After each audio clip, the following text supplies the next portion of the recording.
Good evening friends.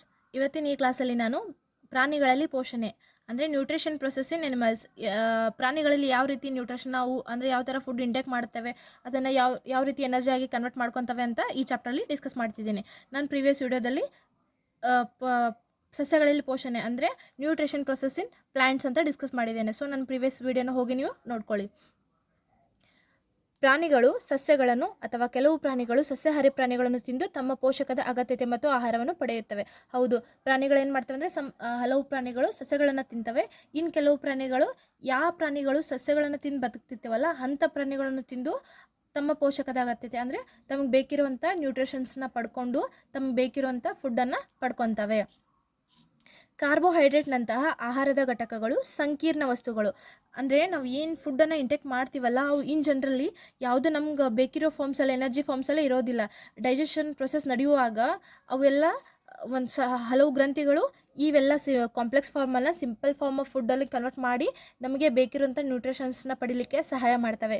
So ಹಾಗಾಗಿ ಇದು carbohydrate ಏನಾಗಿರುತ್ತೆ ಅಂದರೆ ಒಂದು ಸಂಕೀರ್ಣ ವಸ್ತು, ಅಂದರೆ ಫುಡ್ ಫಾರ್ಮಲ್ಲಿ ಇದು ಈಸಿಯಾಗಿ ನಮ್ಮ ಬಾಡಿಗೆ ಬೇಕಿರೋ ಫಾರ್ಮಲ್ಲಿ ಇರೋದಿಲ್ಲ. ಈ ಆಹಾರದ ಸಂಕೀರ್ಣ ಘಟಕಗಳನ್ನು ಏನಿರ್ತಾವಲ್ಲ ಅಂದರೆ ಕಾಂಪ್ಲೆಕ್ಸ್ ಫಾರ್ಮಲ್ಲಿ ಏನಿರ್ತಾವಲ್ಲ ಆ ಎಲ್ಲ ಫುಡ್ ಯೂನಿಟ್ಸನ್ನು ಸರಳ ವಸ್ತುಗಳನ್ನಾಗಿ ಮಾಡಿ ಅಂದರೆ ಡಿವೈಡ್ ಮಾಡಿ ವಿಭಜನೆ ಮಾಡಿ ನಮಗೆ ಬೇಕಿರೋಂಥ ನ್ಯೂಟ್ರಿಷನ್ಸ್ ಪಡೀಲಿಕ್ಕೆ ಒಂದೇನು ಪ್ರೊಸೆಸ್ ಆಗುತ್ತಲ್ಲ ಬಾಡಿಯಲ್ಲಿ, ಆ ಕ್ರಿಯೆಗೆ ಏನಂತ ಕರೀತಾರೆ ಅಂದರೆ ಜೀರ್ಣಕ್ರಿಯೆ, ಡೈಜೆಷನ್ ಅಂತ ಕರೀತಾರೆ. ನೆನ್ಪಿಟ್ಕೊಳ್ಳಿ. ಅಂದರೆ ನಮ್ಮ ಮಾನವರಿಗೆಲ್ಲ ಪ್ರಾಣಿಗಳಿಗೆ ಅವುಗಳಿಗೆ ಬೇಕಿರುವಂಥ ನ್ಯೂಟ್ರಿಷನ್ಸ್ನ ಪಡೀಲಿಕ್ಕೆ complex form of energy convert into simple form of energy ಅಂದರೆ ಫುಡ್ ಎನರ್ಜಿ ಏನು ಕನ್ವರ್ಟ್ ಆಗುತ್ತಲ್ಲ ಆ ಪ್ರೊಸೆಸ್ ನಡೆಯಲಿಕ್ಕೆ ಏನಂತಾರೆ ಅಂದರೆ ಜೀರ್ಣಕ್ರಿಯೆ, ಡೈಜೆಷನ್ ಅಂತ ಕರೀತಾರೆ. ನೆಕ್ಸ್ಟ್ ಬರ್ತಕ್ಕಂಥದ್ದು ಮನುಷ್ಯರಲ್ಲಿ ಜೀರ್ಣಕ್ರಿಯೆ. ನಮ್ಮ ಮನುಷ್ಯರಲ್ಲಿ ಯಾವ ರೀತಿ ಜೀರ್ಣಕ್ರಿಯೆ ಆಗುತ್ತಂತ ನಾವು ನೋಡೋದಾದರೆ, ಮೊದಲಿಗೆ ಆಹಾರವು ಏನಾಗುತ್ತೆ ಅಂದರೆ ಬಾಯಿಯ ಕುಹರದ ಮೂಲಕ ಅನ್ನನಾಳಿಗೆ ಹೋಗುತ್ತೆ. ಆ ಅನ್ನನಾಳದಿಂದ ಜಠರಕ್ಕೆ, ನಂತರ ಜಠರದಿಂದ ಸಣ್ಣ ಕರಳು, ನಂತರ ದೊಡ್ಡ ಕರಳು, ಅದರಿಂದ ಗುದದ್ವಾರ, ಫೈನಲಿ ವೇಸ್ಟ್ ಎಲ್ಲ ಇದರ ಮೂಲಕ ಹೊರಬರುತ್ತೆ. ಸೊ ಈ ಎಲ್ಲ ಭಾಗಗಳು ಒಟ್ಟಾಗಿ ಜೀರ್ಣನಾಳ ಎನ್ನುವರು. ಅಂದರೆ ಈ ಜೀರ್ಣಕ್ರಿಯೆ ಪ್ರೊಸೆಸ್ಸಲ್ಲಿ ಏನೇನು ಬಾಡಿ ಪಾರ್ಟ್ಸ್ ಆರ್ಗನ್ಸ್ ಎಲ್ಲ ಇನ್ವಾಲ್ವ್ ಆಗಿರ್ತಾವಲ್ಲ ಆ ಎಲ್ಲ ಒಟ್ಟು ಭಾಗಗಳನ್ನು ಕೂಡಿ ಏನಂತಾರಂದರೆ ಜೀರ್ಣನಾಳ, ಡೈಜೆಸ್ಟಿವ್ ಟ್ರ್ಯಾಕ್ಟ್. ಡಿಫ್ರೆನ್ಸ್ ನೆನ್ಪಿಟ್ಕೊಳ್ಳಿ. ಆ ಪ್ರೊಸೆಸ್ಸಿಗೆ ಡೈಜೆಷನ್ ಅಂತಾರೆ. ಆ ಪ್ರೊಸೆಸ್ ನಡೀಲಿಕ್ಕೆ ಇನ್ವಾಲ್ವ್ ಆಗಿರುವ ಎಲ್ಲ ಪಾರ್ಟ್ಸ್ಗಳನ್ನು, ಭಾಗಗಳನ್ನು ಏನಂತ ಕರೀತಾರೆ ಅಂದರೆ ಜೀರ್ಣನಾಳ, ಡೈಜೆಸ್ಟಿವ್ ಟ್ರ್ಯಾಕ್ಟ್ ಅಂತ ಕರೀತಾರೆ. ಜಠರ ಮತ್ತು ಜೀರ್ಣನಾಳಕ್ಕೆ ಸಂಬಂಧಿಸಿದ ಲಾಲಾರಸ ಗ್ರಂಥಿ, ಯಕೃತ, ಮೆದೋಜೀರಕ ಗ್ರಂಥಿಗಳಂಥ ಹಲವಾರು ಗ್ರಂಥಗಳಿಂದ ಆಹಾರದ ಸಂಕೀರ್ಣ ಘಟಕಗಳನ್ನು ಸರಳವಾಗಿಸಿ ಜೀರ್ಣಾಂಗ ಕ್ರಿಯೆಗೆ ಕಾರಣವಾಗುತ್ತದೆ. ಇದು ನೆನ್ಪಿಟ್ಕೊಳ್ಳಿ, ಇಂಪಾರ್ಟೆಂಟು. ಯಾವ 3 ಗ್ರಂಥಿಗಳು ಜೀರ್ಣಕ್ರಿಯೆಯಲ್ಲಿ ಆಹಾರವನ್ನು ಸರಳವಾಗಿಸಿಕ್ಕೆ ಕಾರಣವಾಗ್ತವೆ ಅಂತ ಕೇಳಿದರೆ, ಅಂದರೆ ಫುಡ್ಡನ್ನು ಡೈರೆಕ್ಟಾಗಿ ನಾವು ಏನು ತೊಗೊಂಡಿರ್ತೀವಲ್ಲ, ಫ್ರೂಟ್ಸು, ವೆಜಿಟೇಬಲ್ಸು, ಇವೆಲ್ಲ ಎನರ್ಜಿ ಫಾರ್ಮಾಗಿ ಕನ್ವರ್ಟ್ ಆಗಲಿಕ್ಕೆ ಆ ಪ್ರೊಸೆಸ್ಸಲ್ಲಿ ಒಂದು 3 ಗ್ರಂಥಿಗಳು ಕಾರಣವಾಗ್ತವೆ, ಅಂದರೆ ಗ್ಲ್ಯಾಂಡ್ಸು. ಅವು ಯಾವುವು ಅಂತಂದರೆ ಲಾಲಾರಸ ಗ್ರಂಥಿ, ಇದು ನಮ್ಮ ಬಾಯಲ್ಲಿ ಇರುತ್ತೆ. ನೆಕ್ಸ್ಟ್ ಬರ್ತಕ್ಕಂಥದ್ದು ಯಕೃತ ಅಂದರೆ ಲಿವರು. ನೆಕ್ಸ್ಟ್ ಮೆದೋಜೀರಕ ಗ್ರಂಥಿ. ಈ 3 ಗ್ರಂಥಿಗಳು ಏನು ಮಾಡ್ತಾವಂದರೆ ನಮ್ಮದು ಫುಡ್ ನಾವು ತೊಗೊಂಡಿರ್ತಕ್ಕಂಥ ಫುಡ್ ಏನು ಕಾಂಪ್ಲೆಕ್ಸ್ ಫಾರ್ಮಲ್ಲಿ ಇರುತ್ತಲ್ಲ ಅದನ್ನು ವಿಭಜಿಸಿ ಸರಳನ್ನಾಗಿಸಿ ನಮ್ಮ ಬಾಡಿಗೆ ಬೇಕಿರ್ತಕ್ಕಂಥ ನ್ಯೂಟ್ರಿಷನ್ಸ್ ಮತ್ತು ಎನರ್ಜಿನ ಪಡ್ಕೊಳ್ಳಿಕ್ಕೆ ಸಹಾಯ ಮಾಡ್ತವೆ. ಅಂದರೆ ಜೀರ್ಣಾಂಗ ಕ್ರಿಯೆ ಆಗುವಾಗ ಆಹಾರದ ಘಟಕಗಳನ್ನು ಸರಳವಾಗಿಸಿ ನಮ್ಮ ದೇಹಕ್ಕೆ ಬೇಕಾಗಿರ್ತಕ್ಕಂಥ ಎನರ್ಜಿನ ಇಲ್ಲ ನ್ಯೂಟ್ರಿಷನ್ಸ್ನ ಪಡೀಲಿಕ್ಕೆ ಈ 3 ಗ್ರಂಥಿಗಳು ಸಹಾಯ ಮಾಡುತ್ತೆ. ಅವು ಯಾವೆಂದರೆ ಲಾಲಾರಸ ಗ್ರಂಥಿ, ಯಕೃತ, ಮೆದೋಜೀರಕ ಗ್ರಂಥಿ, ಗ್ಲ್ಯಾಂಡ್ಸು. ಸೊ ಈ ಎಲ್ಲ ಗ್ರಂಥಿಗಳನ್ನು ಒಟ್ಟಾಗಿ ಸೇರಿ ಜೀರ್ಣಾಂಗ ವ್ಯೂಹ ಅಂದರೆ ಡೈಜೆಸ್ಟಿವ್ ಸಿಸ್ಟಮ್ ಅಂತ ಕರೀತಾರೆ. ನೆನ್ಪಿಟ್ಕೊಳ್ಳಿ. ಈ ಜೀರ್ಣಾಂಗ ಕ್ರಿಯೆಯಲ್ಲಿ ಯಾವ ಗ್ರಂಥಿಗಳು ಸಹಾಯ ಮಾಡ್ತಾವಲ್ಲ ನಮ್ಮ ಫುಡ್ಡು ನ್ಯೂಟ್ರಿಷನ್ ಆಗಿ ಕನ್ವರ್ಟ್ ಮಾಡಲಿಕ್ಕೆ, ಇಲ್ಲ ಎನರ್ಜಿಯಾಗಿ ಕನ್ವರ್ಟ್ ಮಾಡಲಿಕ್ಕೆ, ನಮಗೆ ಬೇಕಿರೋ ಫಾರ್ಮಲ್ಲಿ ಎನರ್ಜಿ ಫುಡ್ ಸಿಗಲಿಕ್ಕೆ ಯಾವ ಗ್ರಂಥಿಗಳು ಹೆಲ್ಪ್ ಮಾಡ್ತಾವಲ್ಲ, ಸೊ ಆ ಎಲ್ಲ ಗ್ರಂಥಿಗಳನ್ನು ಒಟ್ಟಾಗಿ ಏನಂತ ಕರೀತಾರೆ ಅಂದರೆ ಜೀರ್ಣಾಂಗ ವ್ಯೂಹ ಅಂದರೆ ಡೈಜೆಸ್ಟಿವ್ ಸಿಸ್ಟಮ್.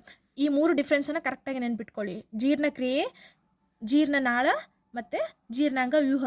ಜೀರ್ಣಕ್ರಿಯೆ ಅಂದರೆ ಅದು ನಡೆಯೋ ಪ್ರೊಸೆಸ್ಸು, ಅಂದರೆ ಫುಡ್ಡು ಇಂಟೇಕ್ ಆಗಿ ನಮಗೆ ಬೇಕಿರೋ ನ್ಯೂಟ್ರಿಷನ್ ಸಿಕ್ಕು ವೇಸ್ಟ್ ಎಲ್ಲ ರಿಮೂವ್ ಆಗುವ ತನಕ ಏನು ಪ್ರೊಸೆಸ್ ನಡೆಯುತ್ತಲ್ಲ ಅದು ಜೀರ್ಣಕ್ರಿಯೆ. ನಡೆಯುವಂಥ ಪ್ರೊಸೆಸ್ಸು ಜೀರ್ಣಕ್ರಿಯೆ.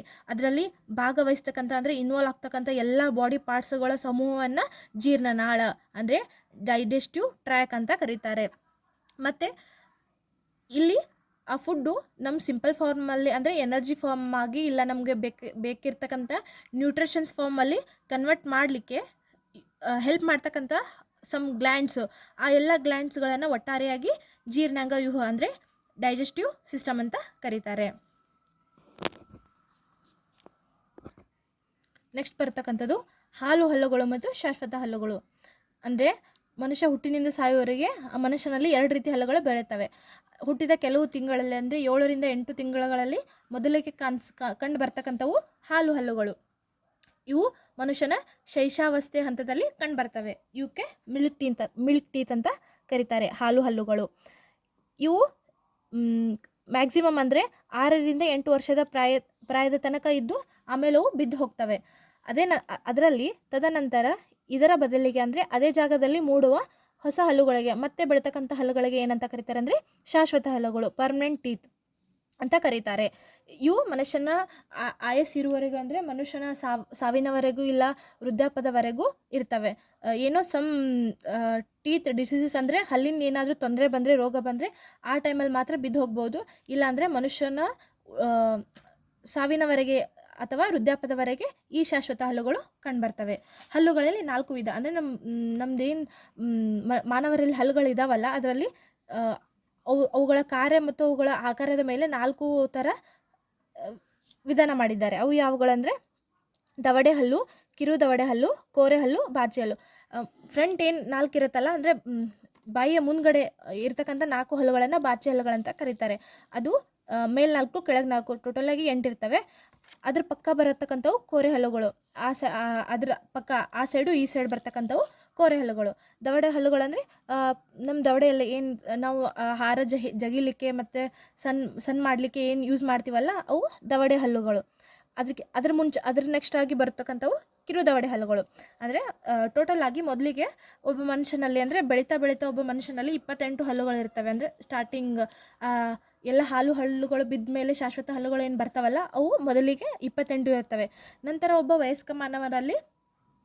ವಯಸ್ಕ ಮಾನವರಲ್ಲಿ ಶಾಶ್ವತ ಹಲ್ಲುಗಳು ಎಷ್ಟು ಆಗ್ತವೆ ಅಂದರೆ 32. ಇದಷ್ಟು ನೆನ್ಪಿಟ್ಕೊಂಬೇಡಿ. ನೆಕ್ಸ್ಟ್ ಬರ್ತಕ್ಕಂಥದ್ದು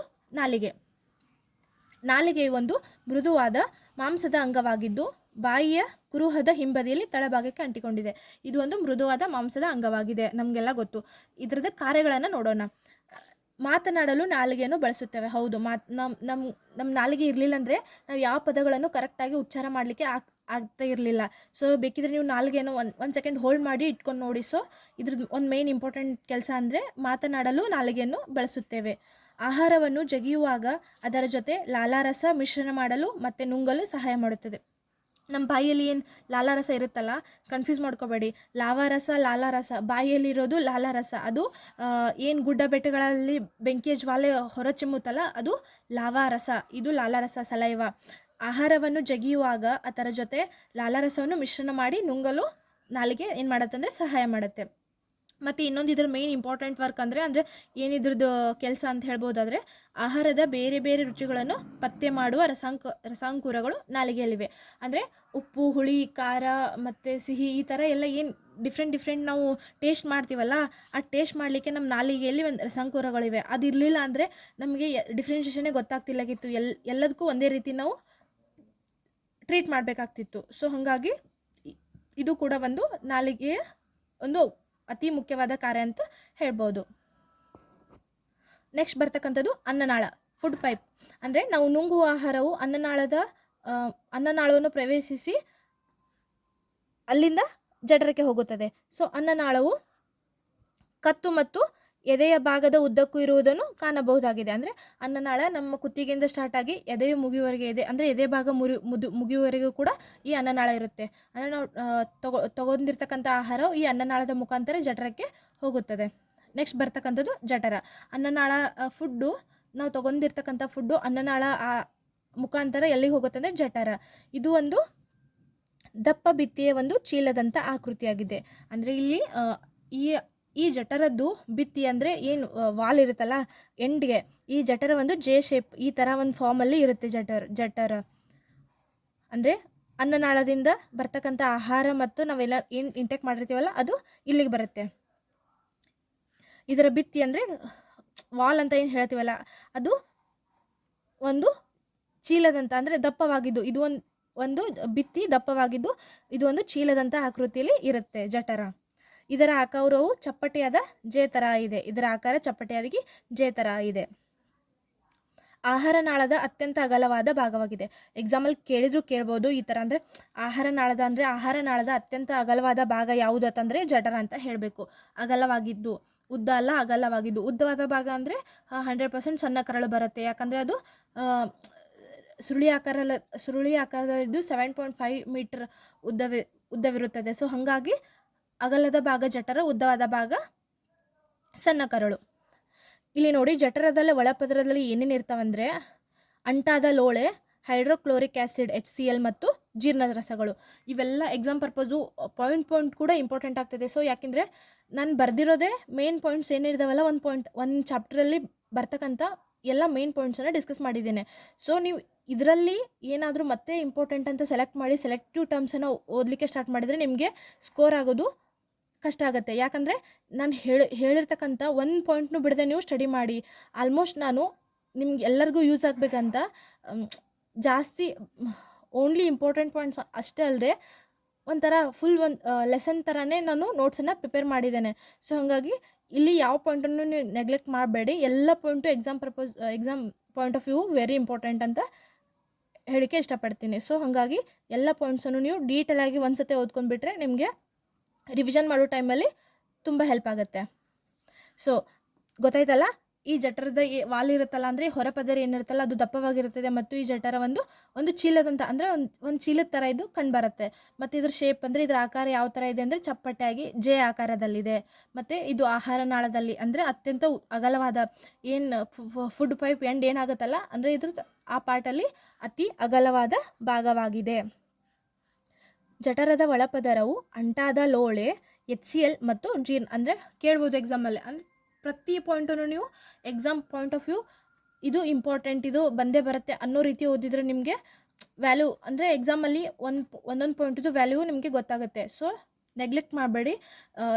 ನೋಟಿಫಿಕೇಷನ್ ಯಾವಾಗಾದರೂ ಆಗಲಿ, ಇನ್ನೂ 4 ಮಂತ್ಸ್ ಬಿಟ್ಟು ಇಲ್ಲ ಇನ್ನೂ 8 ಮಂತ್ಸ್ ಬಿಟ್ಟು ಅವ್ರು ಕರೀಲಿ, ಬಟ್ ನೀವು ಇವತ್ತಿಂದೇ ಒಂದೊಂದು ಚಾಪ್ಟ್ರು ಇಲ್ಲ ಒಂದೊಂದು ಸಬ್ಜೆಕ್ಟನ್ನು ಡೈಲಿ 30 to 1 ಅವರ್ ಡಿಸ್ಕಸ್ ಮಾಡ್ಕೊತ ಹೋದರೆ ನಿಮಗೆ ಎಕ್ಸಾಮ್ ಟೈಮಲ್ಲಿ ಈಸಿ ಆಗುತ್ತೆ. ಸೊ ಸಿಲೆಬಸ್ನೂ ಕವರ್ ಆಗುತ್ತೆ. ಸೊ ಇವತ್ತಿಂದನೇ ಸ್ಟಡಿ ಮಾಡಲಿಕ್ಕೆ ಸ್ಟಾರ್ಟ್ ಮಾಡಿ. ಯಾರು TET, CET, GPSTRನ ಕ್ಲಿಯರ್ ಮಾಡಬೇಕು, ಕ್ರ್ಯಾಕ್ ಮಾಡಬೇಕು ಅನ್ಕೊತಿರಲ್ಲ, ಸೊ ನಿಮ್ಮ ಎಕ್ಸಾಮ್ ನೋಟಿಫಿಕೇಷನ್ ಆದಮೇಲೆ ಓದೋಕ್ಕಿಂತ ಪ್ರತಿ ಚಾಪ್ಟರ್ ಅಂದರೆ ಸಿಲೆಬಸ್ ನೋಡಿಕೊಂಡು, ಸಿಲೆಬಸ್ ಏನೇನಿದೆ, ಯಾವಲ್ಲಿ ಎಷ್ಟೆಷ್ಟು ಮಾರ್ಕ್ಸ್ ಡಿಸ್ಟ್ರಿಬ್ಯೂಷನ್ ಎಲ್ಲ ರೀತಿ ನೋಡಿಕೊಂಡು ನೀವು ಇವತ್ತಿಂದೇ ಸ್ಟಡಿ ಮಾಡಂತ ಹೇಳಿಕ್ಕೆ ಇಷ್ಟಪಡ್ತೀನಿ. ಸೊ ನಿಮಗೆ ವಿಡಿಯೋ ಕ್ಲಾಸಸ್ಸು ಲೈಕ್ ಆಗಲಿಲ್ಲ ಅಂದರೆ ನೀವೇ ಟೆಕ್ಸ್ಟ್ ಬುಕ್ಕನ್ನು ಕಲೆಕ್ಟ್ ಮಾಡಿ ಓನ್ ನೋಟ್ಸ್ ಪ್ರಿಪೇರ್ ಮಾಡಿ ಆ ರೀತಿಯಾದರೂ ಓದ್ಬೋದು.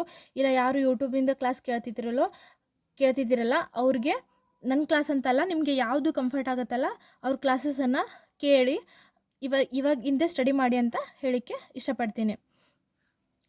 ಸೊ ಹಾಗಾಗಿ ಜಠರದ ಒಳಪದರಲ್ಲಿ ಏನೇನಿರುತ್ತೆ ಅಂದರೆ ಅಂಟಾದ ಲೋಳೆ, ನೆನ್ಪಿಟ್ಕೊಳ್ಳಿ, ಅಂಟಾದ ಲೋಳೆ, HCl ಹೈಡ್ರೋಕ್ಲೋರಿಕ್ ಆ್ಯಸಿಡ್ ಮತ್ತು ಜೀರ್ಣರಸಗಳು ಇದರಲ್ಲಿ ಇರ್ತವೆ. ಮತ್ತು ಆಹಾರದ ಜೊತೆ ದೇಹದೊಳಗೆ ಸೇರುವ ಹಲವು ಬ್ಯಾಕ್ಟೀರಿಯಾಗಳನ್ನು HCl ಕೊಲ್ಲುತ್ತದೆ. ಅಂದರೆ ಇಲ್ಲಿ ಏನು ಜಠರದಲ್ಲಿ HCl ಇರುತ್ತಲ್ಲ, ಅದು ಏನು ಕಾರ್ಯ ಮಾಡುತ್ತಂದರೆ, ನಾವು ಫುಡ್ ಇಂಟೇಕ್ ಮಾಡುವಾಗ ಸಮ್ ಬ್ಯಾಕ್ಟೀರಿಯಾಸು ಅದ್ರ ಜೊತೆ ನಮ್ಮ ದೇಹದೊಳಗೆ ಹೋಗಿರುತ್ತೆ. ಅಂದರೆ ಆಹಾರ ಜೊತೆ ದೇಹದೊಳಗೆ ಹಲವು ಬ್ಯಾಕ್ಟೀರಿಯಾಗಳು ಹೋಗಿರುತ್ತಲ್ಲ, ಆ ಬ್ಯಾಕ್ಟೀರಿಯಾಗಳನ್ನು HCl ಕೊಲ್ಲುತ್ತದೆ. ಅಂದರೆ ಇವು ಬ್ಯಾಕ್ಟೀರಿಯಾಗಳನ್ನು ಕೊಲ್ಲಲು ಇದು HCl ಸಹಾಯ ಮಾಡುತ್ತೆ ಜಠರದಲ್ಲಿ, ಅದರ ಕೆಲಸ.